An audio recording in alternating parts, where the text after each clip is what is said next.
Update muna nga tayo sa mundo ng basketball, partikular na dito kay Justin Brownlee. Atin ngang balikan yung mga panahon na binastos ni Justin Brownlee ang mga naglalakihang player na may height na 7'4 hanggang 7'5. Ngunit bago yan, pakipindot naman ang like, subscribe at ang notification bell para updated ka sa lahat ng aking ina-upload. At kung gusto mong magpa-member sa aking channel ay pindutin mo lamang ang join at automatic ka na sa mga shoutout. At shoutout muna nga tayo dito kay Nestor Villaflores ng Victoria, Laguna. At kay Edmond Cubalsopnet, Nel Herbito, Chodoro Alonso, Ronald Verbosidad, Catherine Vigilia, Jobel Orot, Mario Martir, Kuya Moto TV, Jamie Amadar. Quick update muna nga tayo sa Barangay Ginebra. Ito nga good news dahil spotted na itong si Jamie Malonzo na nakikipag-practice sa Barangay Ginebra. Ayon nga sa mga report ay malaki ang tsansa ni Jamie Malonzo na makapaglaro na sa Barangay Ginebra dahil unti-unti nang gumagaling ang kanyang injury at nagpapakondisyon na nga siya. Kaya naman abangan na lang natin kung gagamitin na siya ni Coach Tim Cone sa semifinals. Samantalang palaisipan naman kung saan ba mapupunta itong si Troy Rosario.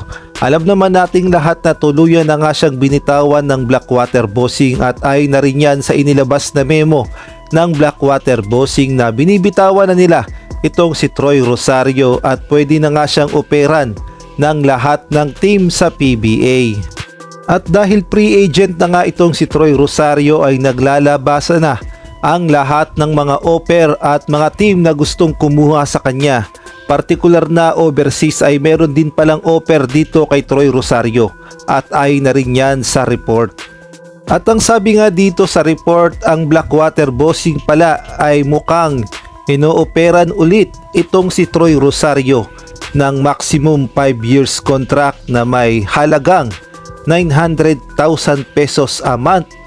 Tapos ang Japan B-League ay nag-o-offer din ng worth 19,500 a month. Tapos ang Barangay Ginebra, Talk and Text, San Miguel Beermen at ang KBL Korean Basketball League ay nagbigay na rin ng offer dito kay Troy Rosario.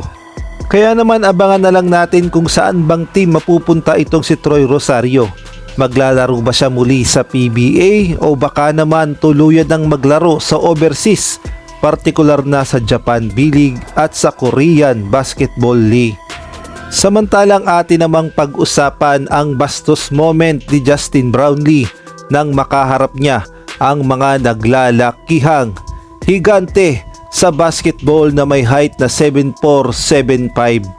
At atin ngang balikan ng ASEAN Basketball League Finals 2017-2018 season kung saan dito nga nagkaharap ang Mono Vampire ng Thailand at ang San Miguel Alab Pilipinas.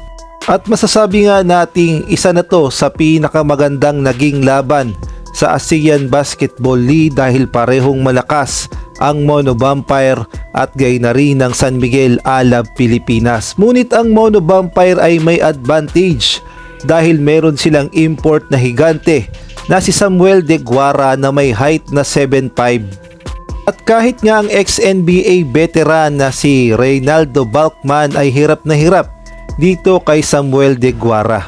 Ngunit nang nakaharap niya nga itong si Justin Brownlee ay talaga namang nagulat siya sa lakas ni Justin Brownlee at pinahiya siya sa isang bastos jam. Kaya naman panoodin natin ang buong pangyayari.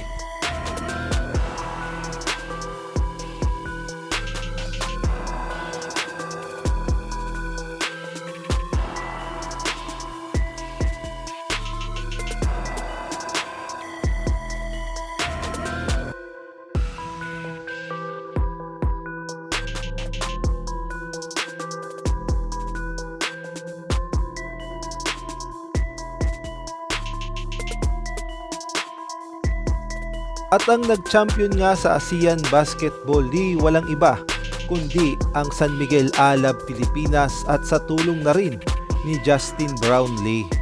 At atin namang balikan ang naging bakbakan ng Barangay Ginebra Kontra nga dito sa guest team ng PBA, ang Bay Area Dragons. Nangyari nga ang laban noong 2022 PBA Finals sa Commissioner's Cup kung saan masasabi nating eto na talaga ang pinakamagandang naging laban sa PBA at eto rin ang kumuha ng mahigit 50,000 na attendance sa Bukawi, Bulacan.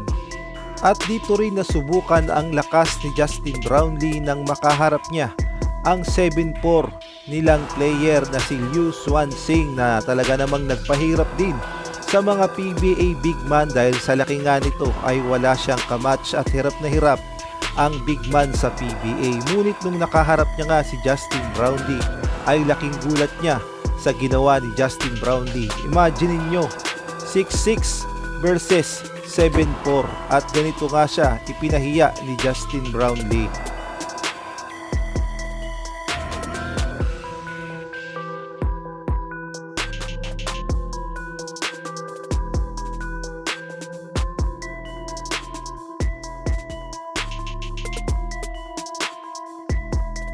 At nakuha nga ng Barangay Ginebra ang kampyonato kontra sa Bay Area Dragons sa Commissioner's Cup. Ito na nga ang kanilang panglimang kampyonato. Kaya naman sa paparating na season ng PBA na Commissioner's Cup na pagkatapos nga ng Governor's Cup na ongoing, expected na natin na hindi magpapasindak itong si Justin Brownlee. Lalong-lalo na at inalis na nga sa PBA ang height limit, paniguradong ang mga PBA team ay kukuha ng mga naglalakihang import. Ngunit no problem yan kay Justin Brownlee dahil pinatunayan niya na kahit higanti pa ay kayang-kaya niyang bastusin.